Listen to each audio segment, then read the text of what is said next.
Inside Python देखेंगे तो Google Colab की फाइल का नाम मैं रख रहा हूँ ML101 और यहाँ पे हम कुछ कॉन्सेप्ट देखेंगे विद रिस्पेक्ट टू पाइथन। तो पाइथन के अंदर जो है वो हमारे पास बहुत सारी अच्छी चीज़ें भी हैं और एक हमने लाइब्रेरी हल्की सी डिस्कस करी थी numpy। तो numpy की कुछ चीज़ें हम देख लेते हैं। देखिए मिसाल के तौर पे मेरे पास कोई लिस्ट है अगर, और मेरे पास एक लिस्ट है जिसमें स्पीड ऑफ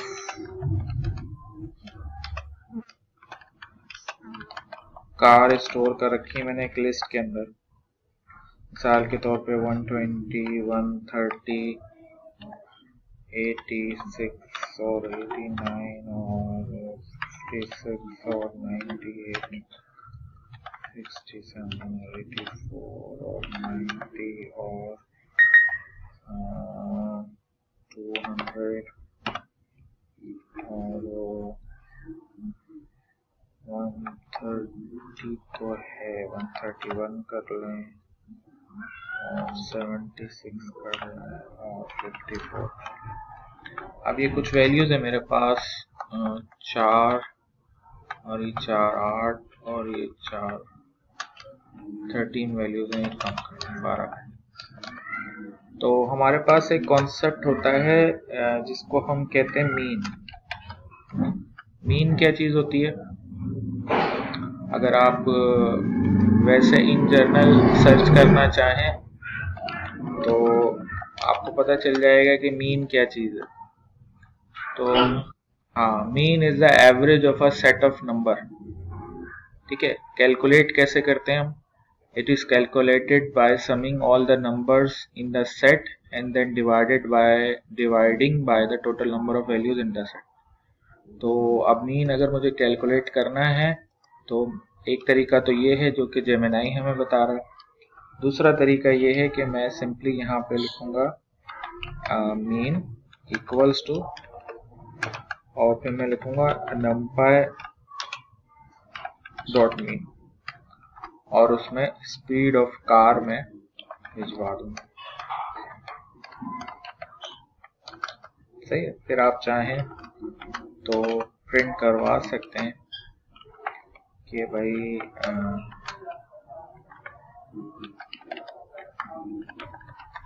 इसका मीन ऑफ कार्स स्पीड। इस कोड को अगर मैं रन करता हूं तो इसका आउटपुट मुझे यहाँ पर नजर आ जाएगा।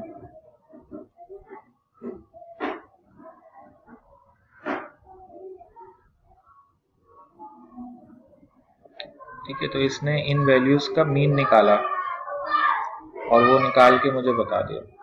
सही है। अब मीन निकाला कैसे होगा? इसने मीन ऐसे निकाला होगा कि इन तमाम वैल्यूज को ऐड किया होगा और ऐड करने के बाद 12 से डिवाइड कर दिया होगा, तो इसका मीन मुझे यहाँ पर मिल गया। ठीक है। अच्छा, मीन के अलावा हमारे पास एक चीज होती है जिसको हम कहते हैं मीडियन। तो जेमिनाई से पूछते हैं मीडियन क्या चीज है, तो ये कह रहा है कि in statistics the median is the middle value in the data set that is ordered from least to greatest. यानी कि सॉर्टेड डेटा होगा तो उसमें जो एग्जैक्टली मिडिल पर वैल्यू आ रही होगी ना, वो मीडियन कहलाती है। If the data set has an odd number of values, the median is the middle value. If the data set has an even number of values, the median क्या है? Average of two middle values। तो अब जैसे हमारे पास जो है ये even numbers हैं, तो अब जाहिर है इनके मिडिल में कोई चीज़ नहीं आ रही होगी, तो ये करेगा कि दो मिडिल की जो वैल्यूज हैं उनको ऐड करके 2 से डिवाइड कर देगा। ठीक है, और वो आ जाएगा हमारे पास मीडियन। तो मीडियन कैसे निकालते हैं भाई? मीडियन निकालने का भी तरीका बड़ा आसान है। मीडियन निकालने के लिए आप लिखेंगे numpy डॉट मीडियन और उसमें स्पीड ऑफ कार जो है वो पास कर देंगे। उसके बाद जो है वो आप बता दें कि भाई ये जनाब हमारे पास क्या हो गया, median of the cars speed आ गया। तो मीडियन देखें ये बता रहा है 89.5। 89.5 इसलिए बता रहा है कि ये 12 वैल्यूज हैं। सपोज मैं एक वैल्यू अगर यहाँ बढ़ा देता हूँ और मैं यहाँ पे 88, अब 13 वैल्यूज हो गई। तो अब इसमें जो एग्जैक्टली मिडिल में वैल्यू आ रही है ना वो ये बता देगा, लेकिन सॉर्ट करके, यानी करेगा ये कि इन वैल्यूज को ये सॉर्ट करेगा और सॉर्ट करने के बाद जो सबसे एग्जैक्टली मिडिल में वैल्यू आ रही होगी उसको ये बता देगा एज अ मीडियन। ठीक है भाई, कोई कंफ्यूजन तो नहीं है भाई इसके अंदर अभी तक जो देखा है?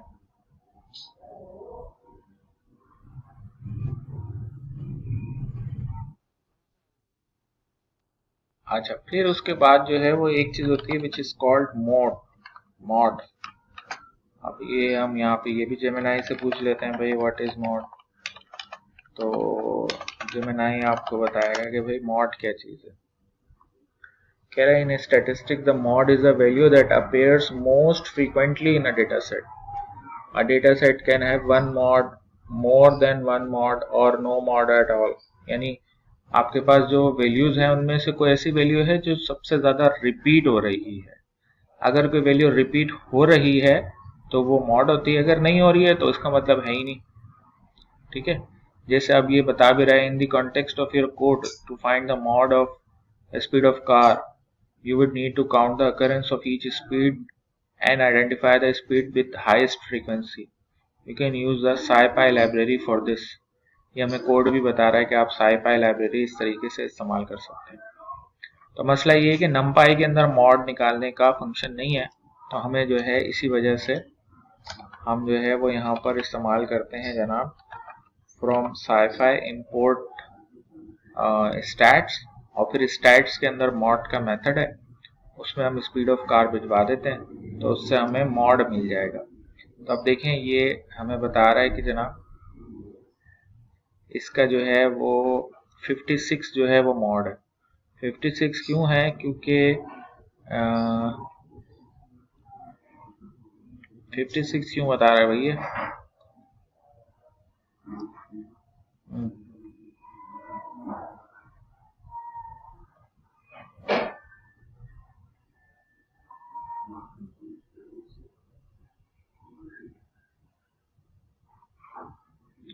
56 क्यों बताया इसने, बताएं भाई।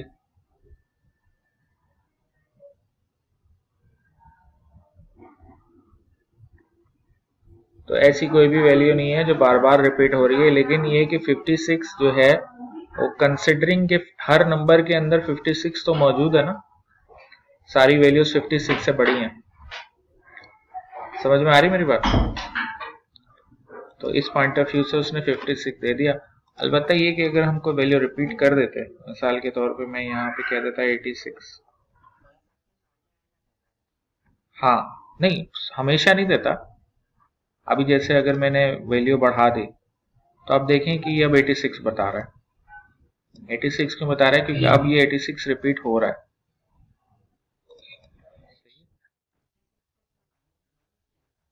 हाँ एक ही था ना 56। तो मॉड जो है वो बेसिकली मोस्ट फ्रीक्वेंट वैल्यू जो है वो आपको बताता है कि भाई ये this is the most frequent value of this data set. सही है, तो आप मीन मीडियन मॉड इस तरीके से निकाल सकते हैं। मीन मीडियन हम नमपाई की मदद से निकालते हैं, जबकि मॉड जो है ना वो हम निकालते हैं बाय यूजिंग SciPy। ठीक है, अच्छा फिर उसके बाद अब अगली चीज जो हम देखने जा रहे हैं that is standard deviation. Standard deviation क्या चीज है? स्टैंडर्ड डेविएशन जो है वो भी चले पूछ लेते हैं भाई जेमिनाई से, व्हाट इज स्टैंडर्ड डेविएशन। तो भाई फरमाते हैं कि standard deviation is the measure of the amount of variation or dispersion of a set of values. यानी होता ये है कि वैल्यूज कितनी बिखरी हुई हैं या वैल्यूज कितनी करीब करीब हैं, ये स्टैंडर्ड डेविएशन बताता है। A low standard deviation indicates the value tends to be close to the mean of the set। while a high standard deviation indicates that the values are spread out over a wider range. तो जितनी values mean से करीब करीब होंगी ज्यादातर, तो वो लो standard deviation show करेगा, और अगर दूर दूर होंगी तो वो हाई स्टैंडर्ड डेविएशन शो करेगा। ठीक है, मिसाल के तौर पे मेरे पास जो है वो एज ऑफ एम्प्लॉय है मेरे पास, तो एज ऑफ एम्प्लॉय मैंने कहीं स्टोर कर रखा है। तो मेरे पास जो एम्प्लॉयज हैं वो 34 हैं, 36 हैं, 38 हैं, 40 हैं और 33 हैं और 37 हैं और जनाब 41 हैं, और चलें एक और ले लेते हैं, 32 ले लेते हैं। तो अब ये जो वैल्यूज हैं, इसका अगर मैं स्टैंडर्ड डेविएशन कैलकुलेट करना चाहूँ तो वो मैं numpy की मदद से कर सकता हूँ। numpy.std, और ये मैंने एज ऑफ एम्प्लॉइज में भेज दिया, तो ये स्टैंडर्ड डेविएशन मेरे पास कैलकुलेट हो जाएगा। उसके बाद मैं इसको ज़रा प्रिंट करवा के चेक करता हूँ, तो देखें ये बता रहा है standard deviation 3.03 is the standard deviation of age of employ. अच्छा, ये कॉन्सेप्ट क्या है? कॉन्सेप्ट ये है कि पहले ये निकालता है इसका मीन, ठीक है, और मीन निकालने के बाद उससे ये चेक करता है कि मीन से इसका कितना डिस्टेंस है, ठीक है, और फिर कैलकुलेट करता है। तो that is called standard deviation. ये 3.03 ये बता रहा है कि ज्यादातर वैल्यूज मीन के करीब हैं। यानी अगर आप इसका मीन निकालते हैं ना, तो मीन क्या निकलता है इसका? मीन निकलता है इसका जनाब मीन ऑफ एज। तो आप कॉल करते हैं numpy.mean और हम मीन भी प्रिंट करवा लेते हैं।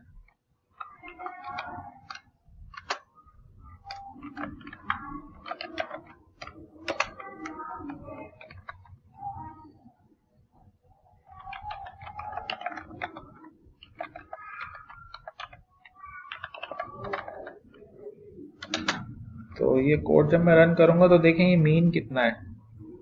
मीन हमारे पास आ रहा है जनाब मीन ऑफ एज,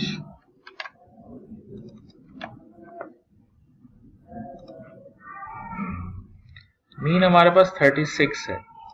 तो आप देखें ज्यादातर वैल्यूज जो हैं वो 36 से कितना दूर हैं। तो 36 से 36 तो उसके बिल्कुल जीरो ही है, बिल्कुल करीब है। 37 भी करीब है और 38 तो खैर नहीं है। बाकी ये कि 32 दूर है, 41 दूर है, लेकिन ये कि करीब करीब है। तो ये जो 3.03 वैल्यूज है ना, ये समझ लें कि तमाम वैल्यूज का ये मीन से डिस्टेंस निकाल के उसका एवरेज आपको बता रहा है। जितना स्टैंडर्ड डेविएशन छोटा होता है उतना वैल्यूज करीब करीब होती हैं। अभी ये तो बहुत कम वैल्यूज है ना, तो मैं अंदाजा हो जाता है। अब कंसिडरिंग कि आपके पास 10,000 वैल्यूज है, तो 10,000 में जब आप स्टैंडर्ड डेविएशन निकालते हैं तो वो आपको बता देता है कि वैल्यूज मीन से करीब करीब हैं या दूर दूर हैं। समझ में आ रही भाई मेरी बात? That is standard deviation. अच्छा, अब स्टैंडर्ड डेविएशन जब आपने निकाल लिया है तो एक और चीज होती है which is called variance. Variance क्या चीज है भाई? जेमिनाई से पूछता है। हाँ, तो व्हाट इज वेरिएंस? तो फरमाते हैं कि भाई variance is the measure of how spread out a set of number is. यानी ये वही काम करता है जो स्टैंडर्ड डेविएशन करता है, बस ये कि इसको निकालने का तरीका अलग है और इससे मालूम वही होता है। It is the average of the square differences from the mean. High variance indicates that the data points are very spread out from the mean, while a low variance indicates that the data points are clustered closely around the mean। अगर हम जो है वो variance निकालना चाहें तो variance का अगर हम स्क्वायर रूट निकालेंगे ना, तो वो स्टैंडर्ड डेविएशन ही हमारे पास आ रहा होता है। ठीक है, तो वेरिएंस निकालने का तरीका क्या है? वेरिएंस निकालने का तरीका ये है कि आप जो है ना जितनी भी वैल्यूज हैं उनको ऐड करें, ऐड करने के बाद टोटल नंबर ऑफ वैल्यूज से डिवाइड करें, एवरेज आ जाएगा। फिर हर वैल्यू का एवरेज से डिफरेंस निकालें। तो हर वैल्यू का एवरेज से जो यानी मीन से जो डिफरेंस निकलेगा उसका आप जो है ना वो फिर स्क्वायर कर लें और फिर उन तमाम वैल्यूज को प्लस कर लें, तो वो कहलाता है जनाब वेरिएंस। लेकिन ये सारा काम करने की जरूरत नहीं है, आप सिंपली अगर ये करें कि एक वेरिएंस का वेरिएबल बना लें और numpy डॉट वेरिएंस कॉल कर लें, तो वो वेरिएंस कैलकुलेट कर देगा।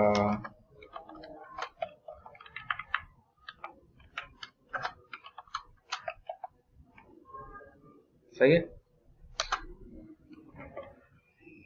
तो अभी जैसे मिसाल के तौर पे आप देखेंगे कि ये 9.23 है, इसका अगर आप स्क्वायर रूट निकालेंगे ना तो यही आता है। तो जितना वेरिएंस ज्यादा होता है उतना इसका मतलब स्प्रेड आउट है वैल्यूज, और जितना वेरिएंस कम होगा उतनी वैल्यूज जो है वो करीब करीब है। समझ में आ रही मेरी बात? ठीक है। नॉर्मली हम जो है वो वेरिएंस के लिए जो है ना एक सिंबल इस्तेमाल करते हैं इस तरीके से, इसके ऊपर स्क्वायर लगा हुआ होता है, और स्टैंडर्ड डेविएशन के लिए सिर्फ ये इस्तेमाल हो रहा होता है।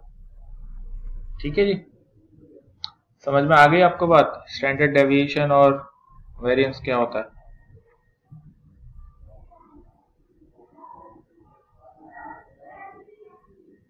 हाँ जी, कुछ तो नहीं है किसी का? डेविएशन भी देख लिया है, तो अब हम एक और चीज देखेंगे which is called percentile. Percentile क्या चीज है ये भी जेमिनाई से पूछ लेते हैं कि भाई व्हाट इज परसेंटाइल। तो जेमिनाई फरमा रहे हैं कि percentile is a measure that indicates the value below which is given percentage of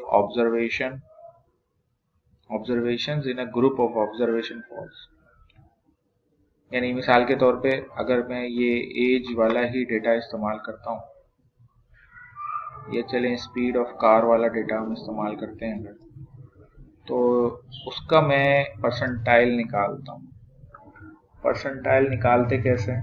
percentile निकालने के लिए भी numpy के अंदर एक हमारे पास परसेंटाइल फंक्शन मौजूद है। तो अगर मैं स्पीड अंडरस्कोर परसेंटाइल निकालता हूँ और मैं लिखता हूँ numpy डॉट परसेंटाइल, और देखें मैंने दूसरा पैरामीटर यहाँ पे दे दिया 75। ये जो 75 है इसका मतलब है मैं 75 परसेंटाइल निकाल रहा हूँ। तो आप जब इस वैल्यू को प्रिंट करेंगे तो आपके पास आ रहा है 114.5 is the 75th percentile of car speed. इसका मतलब ये है कि 75% of the values 75% of the values 114 या उससे कम है। ठीक है। अच्छा, अगर मैं 75 के बजाय मिसाल के तौर पे 85 परसेंटाइल निकालता हूँ, सही है, तो ये मुझे बताएगा 130। तो इसका मतलब ये है कि 85% वैल्यूज इस डेटा में 130 या उससे कम है। ठीक है।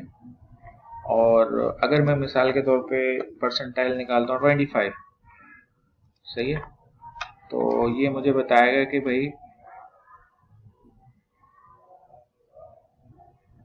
बता दे भाई,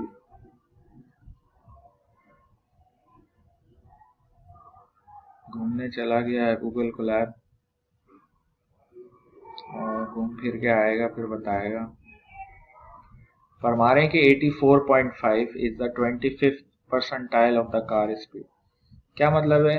मतलब ये कि इन वैल्यू में 25% वैल्यूज जो हैं वो 84 या 84 से कम हैं। ठीक है, समझ में आ रही भाई बात? हाँ जी, ठीक है,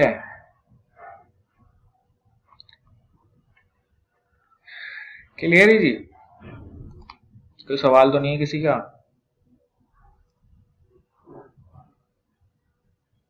know questions?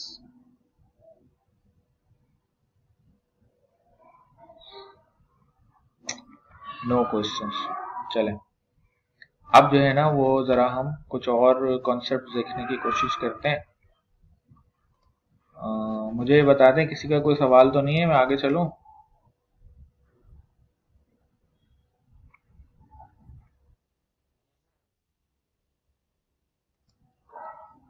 Show differences.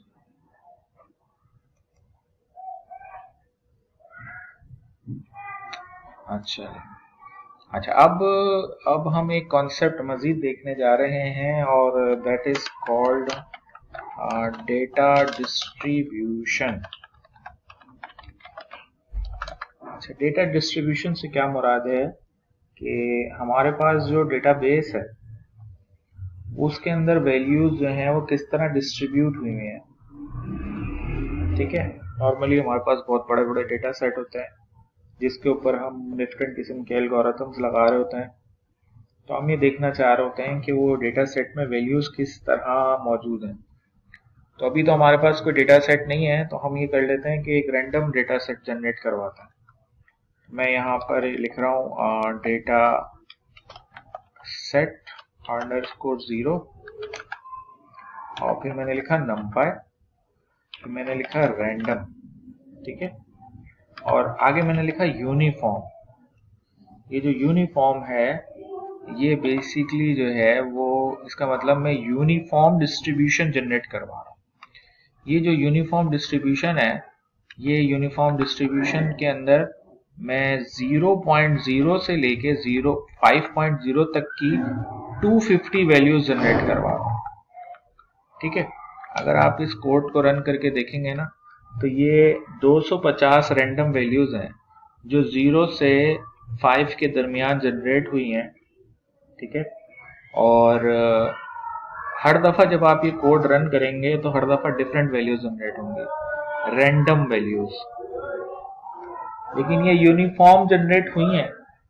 Uniform generate होने से क्या मुराद है कि अगर आप इसको किसी ग्राफ वगैरह में प्लॉट करके देखें तो मैंने मैटप्लॉटलिब बताई थी आप लोगों को।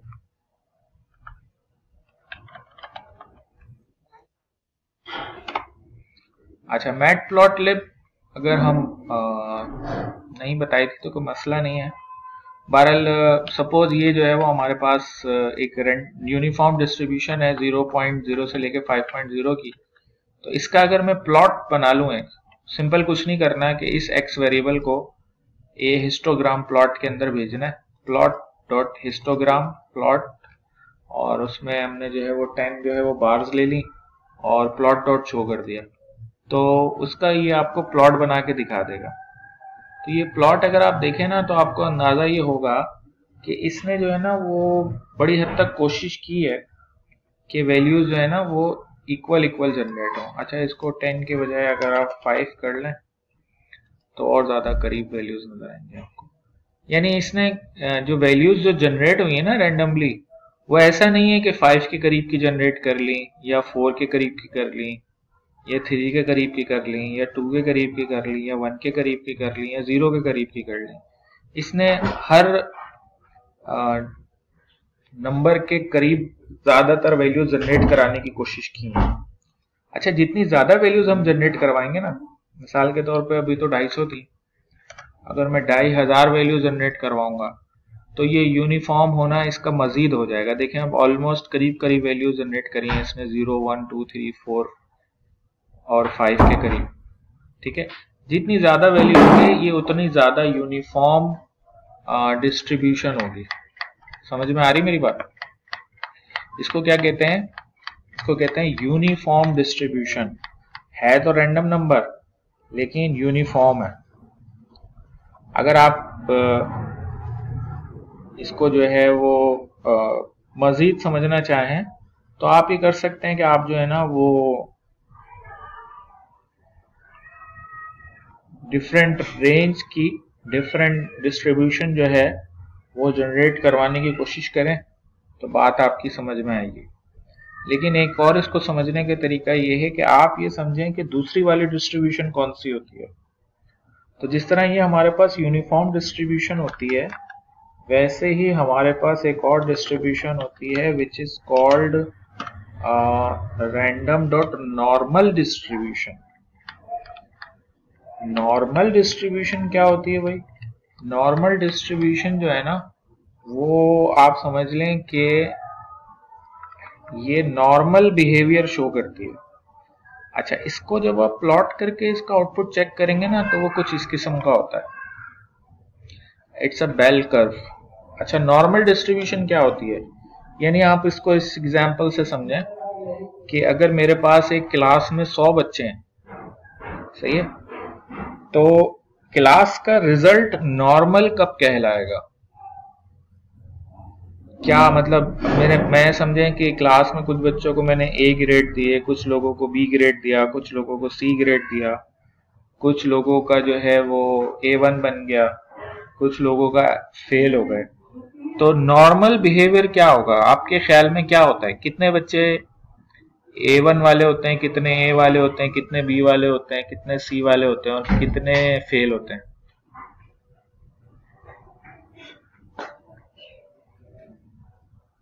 हाँ जी, डिवाइडेड होते हैं। अच्छा, और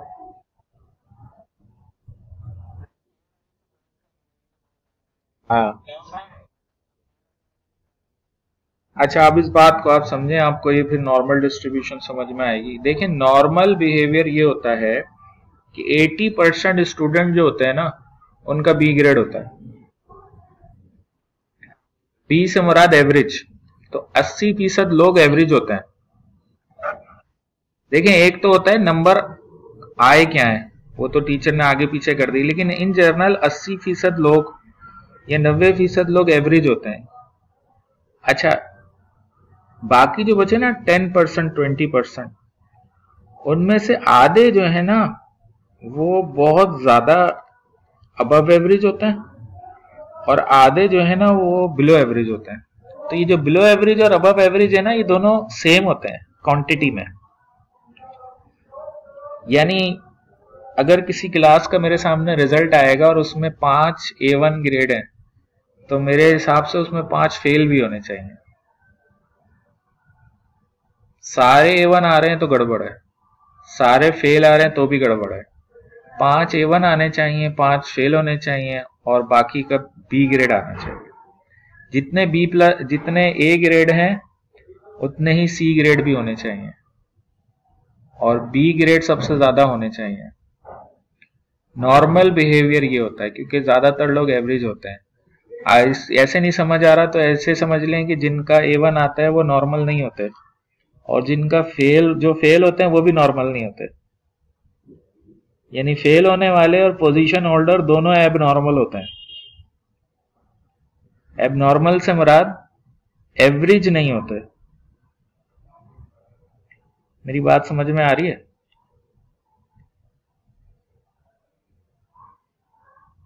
हाँ भाई, यानी यूं समझ लें कि ये जो है ना, ये क्या करेगा, नॉर्मल डिस्ट्रीब्यूशन क्या करेगी? नॉर्मल डिस्ट्रीब्यूशन ये करेगी कि ज्यादातर वैल्यूज मीन के करीब जनरेट करेगी, और मीन से दूर दूर कम कम करेगी, लेकिन जितना इस साइड पे करेगी उतने इस साइड पे करेगी। और जितना हम मीन से दूर जाएंगे तो वैल्यूज कम होना शुरू हो जाएंगी। ये समझ लें, ये सी ग्रेड वाले हैं, ये A1 ग्रेड वाले हैं, ये ए ग्रेड वाले हैं, ये सी ग्रेड वाले हैं, और ये सारे जो है ना, ये बी ग्रेड वाले हैं। बात समझ में?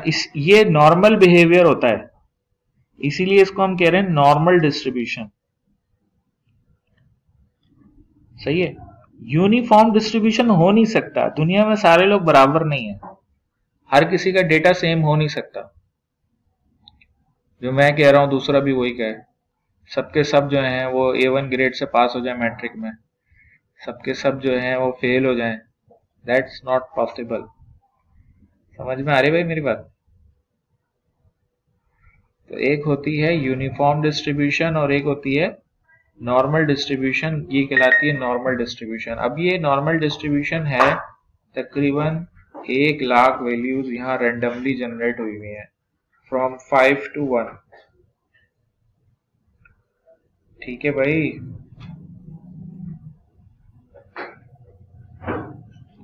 समझ में आ रही बात?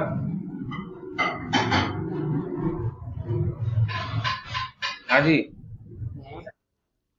अच्छा, अब उसके बाद बस एक बात और समझ लें कि ये जो मैटप्लॉटलिब है ना, इसके अंदर हम प्लॉटिंग कर सकते हैं बिटवीन टू वेरिएबल्स। हिस्टोग्राम तो आपने देख लिया। अगर मेरे पास जैसे एक वेरिएबल है, मिसाल के तौर पे उसको मैंने कह दिया v1 और v1 के अंदर मैंने रख दिया 5 और फिर मैंने लिखा v2 और v2 के अंदर मैंने रख दिया जनाब 10। सही है। मैं क्या कर सकता हूँ कि मैं जो है वो एक प्लॉट बना सकता हूँ, scatter plot between v1 v2 और फिर मैं करूंगा ये कि प्लॉट डॉट शो कर दूंगा। तो ये क्या करेगा, एक प्लॉट बना देगा v1 और v2 के दरमियान। अच्छा, अब ये प्लॉट क्या है देखें, ये x एक्सिस पे 5 है और y एक्सिस पे 10 है। इसको कहते हैं स्कैटर प्लॉट और ये एक ही पॉइंट है। आप अगर यहाँ मल्टीपल पॉइंट्स लें, मिसाल के तौर पे आपने कहा 7 और इधर आपने कह दिया जनाब 11, तो अब जो प्लॉट बनेगा उसमें एक पॉइंट ये 5 और 7 वाला होगा और एक 7 और 11 वाला होगा।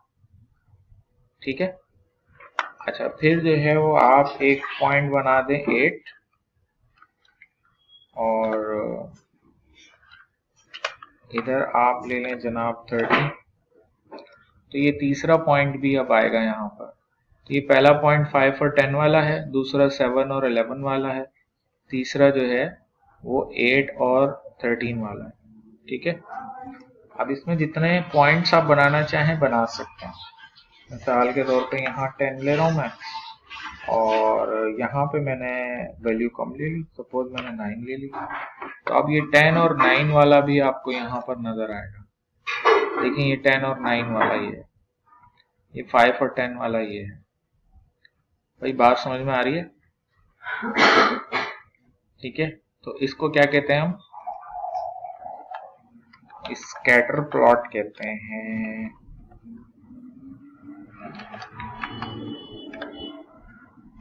और अगर ये बड़ा स्मूथ हो ना, मिसाल के तौर पे 5, 6, 7, 8, 9, 10, 11, 12 और इधर ये 10, 11, 12, 13, 14 और 15। तो 5 10 के साथ है, 6 11 के साथ है, 7 12 के साथ है, 8 13 के साथ है, 9 14 के साथ है, 10 15 के साथ है, 11 जो है वो 16 के साथ है और 12 जो है वो 17 के साथ है।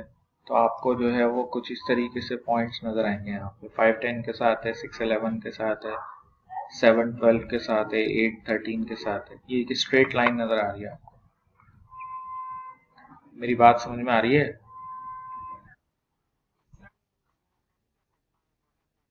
हाँ, कर सकते हैं, कर सकते हैं, कर सकते हैं। वो पॉइंट डिफरेंट हो जाएगा ना।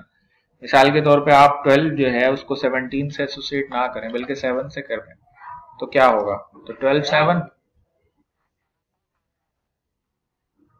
हाँ, हटा दो, कोई मसला नहीं। यानी यहाँ पे आप ये कर दें कि 7 हटा दें, 7 के साथ साथ जो है वो 12 हटा दें। दोनों बराबर होने चाहिए। ठीक है। ये 7 यहाँ से गायब हो गया। तो क्योंकि ये रेशो बड़ा इनका इस किस्म का है ना, तो इसीलिए ये इस तरीके से आपको दिखा रहा है, स्ट्रेट लाइन है। ठीक है। अब इसमें ये बात आप समझें जो कि हमारे लिए इम्पोर्टेंट है कि ये आपको ना एक स्ट्रेट लाइन नजर आ रही है। ठीक है। इसमें हम जो है ना वो ये बात कह सकते हैं कि बेसिकली V2 जो है, मतलब मैं वैसी जनरल बता रहा हूँ आपको कि V2 जो है ना वो एक्चुअली बराबर है V1 प्लस 5। ये एक इक्वेशन है कि V1 में जो भी वैल्यू होती है उसमें अगर हम 5 ऐड करते हैं तो V2 आ जाता है। ये स्ट्रेट लाइन इक्वेशन है, लीनियर इक्वेशन है। ठीक है। लेकिन अगर कुछ इस तरीके का हो, जैसे मिसाल के तौर पे मैं कहूँ V3, मेरे पास एक V3 वेरिएबल है और वो जो है ना वो है V1 स्क्वायर। यानी v1 मल्टीप्लाई बाय v1 और प्लस 5। तो जैसे v3 है मेरे पास। अब v3 किस तरीके से आते हैं, v3 जो है ना वो कुछ इस किस्म का है, यानी समझ लें कि मेरे पास एक फंक्शन बना हुआ है पाइथन का जो रिटर्न करवाता है v3, इसमें पास होता है v1 और ये फंक्शन क्या करता है भाई, ये फंक्शन करता है ये है कि कैलकुलेट करता है v3। कैसे करता है, करता ये है कि v1 को मल्टीप्लाई करता है v1 से और उसमें प्लस करता है 5 और फिर रिटर्न करवा देता है v3। सही है। तो अब जो है वो v3 कैसे बनेगा, तो v3 जो है वो इस तरीके से हम बना सकते हैं कि एक एक के साथ कॉल करना पड़ेगा। तो आप मुझे बताएं, ये फंक्शन आपके सामने है, अगर v1 5 होगा तो v3 कितना होगा।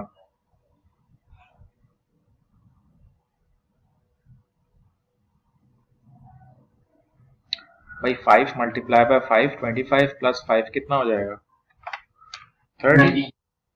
सही है। अच्छा, और अगर v1 6 है तो v3 कितना होगा 41। सही है। और v1 अगर 7 है तो v3 कितना होगा 52। क्यों कह रहे हो, 7 7 जा 49, 49 प्लस 5 54।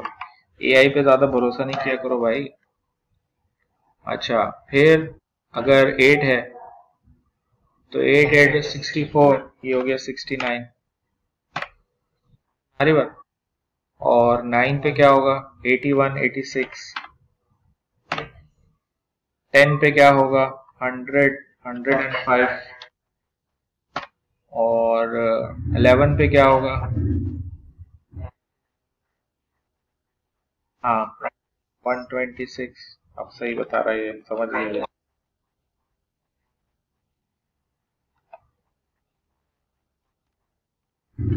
सही है। तो अब अगर मैं मिसाल के तौर पे ग्राफ प्लॉट करता हूँ v1 और v3 का, तो आप देखेंगे क्या प्लॉट ग्राफ ड्रॉ होता है।